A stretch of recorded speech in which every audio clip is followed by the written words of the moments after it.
The fourth method to demodulate FM is called the zero crossing detector, and this is usually used in digital ICs. It's a digital circuit.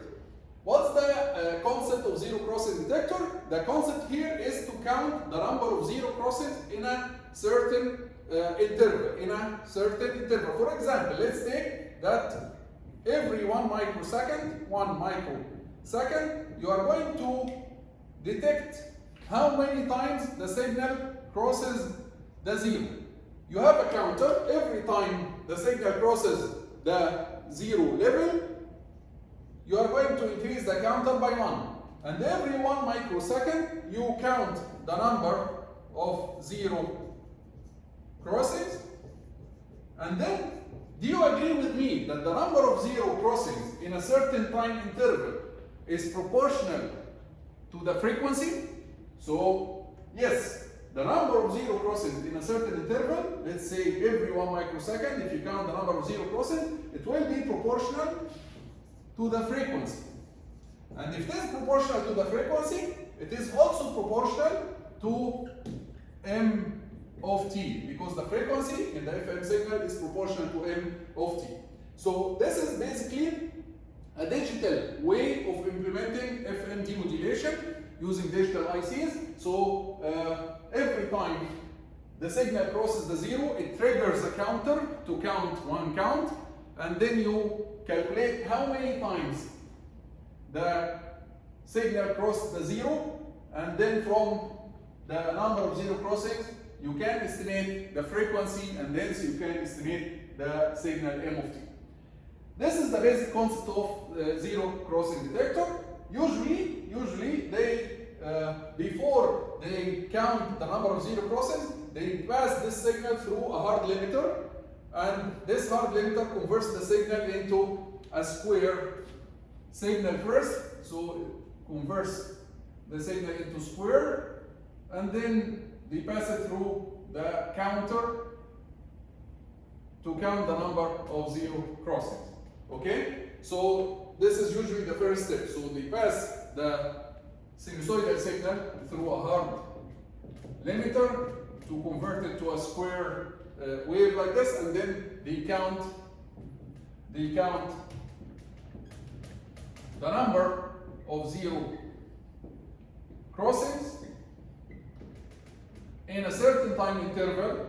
I gave an example here of 1 microsecond, but not necessarily 1 microsecond. It depends on how fast your carrier is changing and how fast your signal is changing. For example, if you are using a carrier in the range of megahertz, you have to use like an interval that is smaller than micro even, right? So it depends on the frequency of the carrier. If it is in the range of 1 megahertz, you have to use a very small time interval, smaller than a microsecond. And also depends on how fast your signal, your message m of t is changing. So count number of zero crossings in a certain time interval, and from this number of zero crossings, you can estimate the frequency,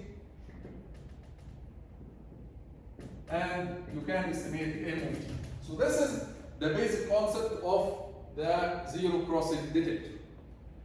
The next method, and the most important method, is using a circuit that we have studied before. It's the phase locked loop. We studied the phase locked loop before in the context of synchronization, carrier acquisition for the double sideband suppressed carrier. So here we are going to see another use of the phase locked loop, which is phase locked loop, which is the demodulation of FM signals. We know that the phase locked loop consists of a multiplier,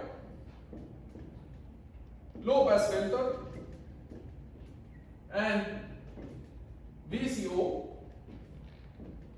where you receive a signal here. The received signal is A sine, it was assumed to be A sine omega ct plus a certain angle theta I of t. This is the received signal, the FM received signal, and the VCO generates a signal B cosine omega ct plus, let's assume that the angle is theta naught of t. And theta I of t and theta node of t, they include also the changes in the frequency. So even if the frequency of the received signal changes above omega c or below omega c, this can be included as explained before when we described the phase loop. This can be included inside the theta I. And when we multiply these two signals, we get half sine the sum, half sine the difference. Half sine the sum will be cancelled by the low pass filter, and there will be here an error signal, half sine the difference. And this error signal, it controls the VCO. It can change the frequency of the VCO, where the frequency of the VCO, we used to write it as omega c plus some constant multiplied by the error signal. So this is the frequency of the VCO. It's omega equals omega c plus c e of t, which is the frequency of what is inside the cosine here. Now, what was the purpose of the phase loop? The purpose of the phase loop was to synchronize whatever inside the cosine here with whatever inside the sine here. So when the phase loop is working properly, you will find that omega ct,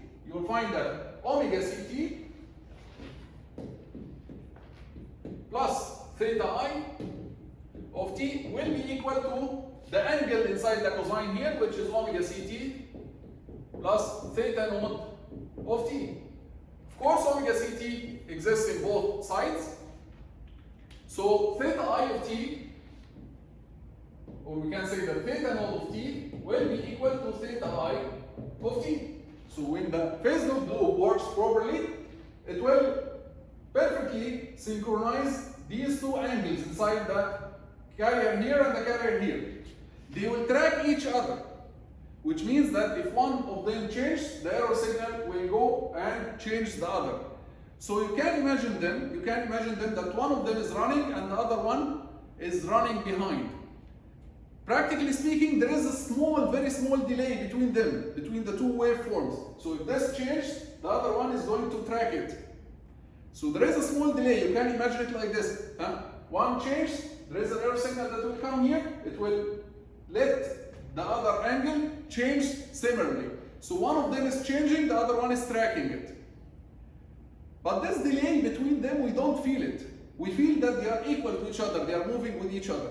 But for your understanding, you can imagine that one of them is changing, the other one is going to try to catch it. Okay? Changing, you catch it. So one of them is running behind the other.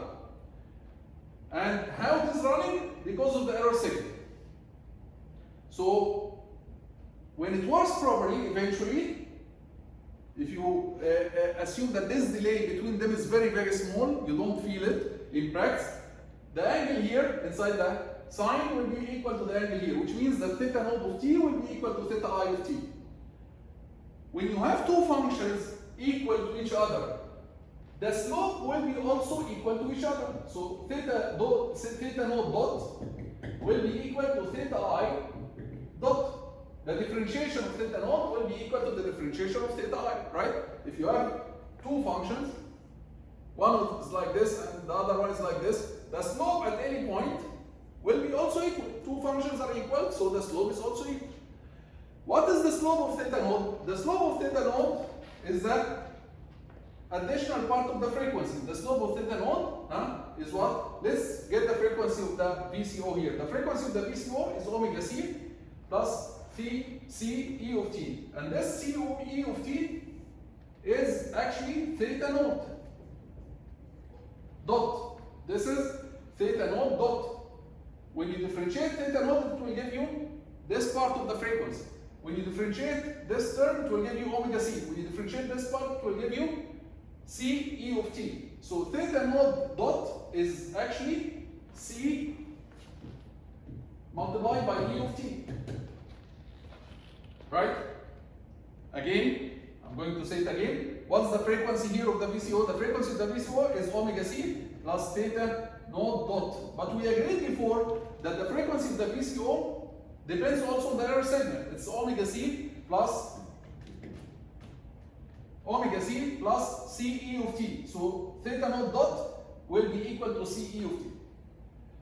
This is equal to theta I dot. This is equal to theta I dot, the differentiation of theta I. The differentiation of theta I is what? This is kf theta I dot will be kf m of t, right? The frequency, the part of the frequency that depends on m of t. So theta I dot will be kf m of t. Because theta I is kf integration of m, if you remember. Right? So the differentiation of theta I will be kf m of t. So now we can say that E of t equals m of t multiplied by a constant, kf over c, which means that you can take this error signal to be the output of your demodulator, because it's equal now to m of t, and this is what we want from a demodulator. What we want from a demodulator is to obtain m of t again, and we found that the error signal here is actually m of t multiplied by a constant. So this is actually, you can use this E of t, this error signal, as the output of your FM demodulator. That's why we can use the phase loop as an FM demodulator, and the error signal here will be equal to the message m of t multiplied by a constant. Of course, here again we assume that we are receiving a constant amplitude, but if the amplitude is received without being constant, it's as a function of time, you have first to pass it through, what? I'm waiting for the answer. You have to pass it first through a bandpass limiter. So you have to use here a bandpass limiter to make sure that the FM signal received, it has a constant amplitude. One more thing before we finish. We talked about demodulation, 5 methods to demodulate FM. The three methods that depend on the differentiation. The 4th method was zero crossing. The 5th method is phase loop. What about PM? You can use the same methods exactly to demodulate PM. But when you demodulate PM, instead of having m of t at the output, you are going to get what? You are going to get m dot of t. So for PM, so let's do it there. For PM,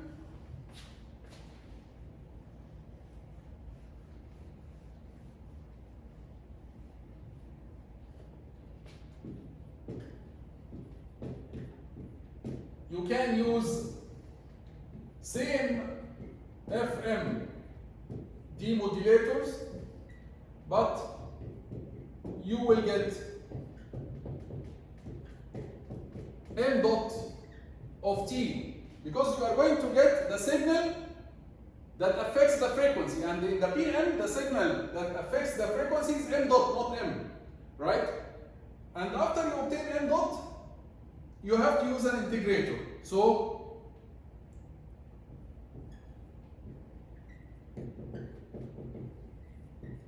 after you obtain m dot, use an integrator to obtain m of t. So for PM, for phase modulation, you can use the same demodulators exactly that we used for the FM. However, you have to use an integrator after in order to get m of t. Okay, we'll stop here in this video and we'll see you in the next video.